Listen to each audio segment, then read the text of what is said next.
Morning கொஞ்சம் லேட்டா எழுந்தாலே ரொம்ப சோம்பேறி ஆயிருது. ஸோ ரொம்ப நேரம் உட்காந்துட்டு, அப்புறம் ஒரு 9 மணிக்கு தான் நான் வந்து பிரேக்ஃபாஸ்ட்டே ரெடி பண்ண ஸ்டார்ட் பண்ணேன். ஒரு 9:45க்கு தான் பிரேக்ஃபாஸ்ட் வந்து சாப்பிட்டோம். இட்லி, தோசை மாவும் தீர்ந்தது. சரி அதனால என்ன பண்ணேன் அப்படின்னு சொல்லிட்டு பூரி தான் ரெடி பண்ணேன். நான் பூரி கிழங்கு மசால் வைக்கிறப்ப கடலை மாவு எதுவுமே வந்து கரைச்சு ஊத்த மாட்டேன். நம்ம கடலை பருப்பு தாளிக்கிறப்ப போடுறப்ப கொஞ்சமா இஞ்சிய மட்டும் துருவி போட்டுருவேன். அவ்வளோதான் காரத்துக்கு பச்சை மிளகான்னு.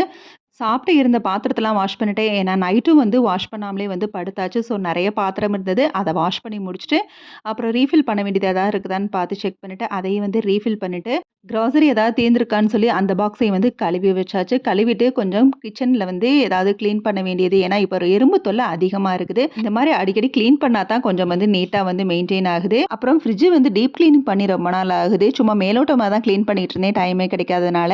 அதுவும் ஃப்ரீசர்லாம் தொட்டு கூட பார்க்கல. இன்னைக்கு பார்த்தீங்கன்னா, ஒரு இக்லூ மாரி ஒரு பனிக்கட்டி குடில் மாரி இருந்துச்சு. டம்ளருக்குள்ள ஒரு தேவைக்காக தண்ணி ஊத்தி வச்சேன். அதையே மறந்துட்டேன். பிஸ்கட்டியால டம்ளரோட ஷேப்பே மாறிடுச்சு. ஸோ அதையும் கிளீன் பண்ணிட்டு லஞ்சையும் வந்து முடிச்சாச்சு.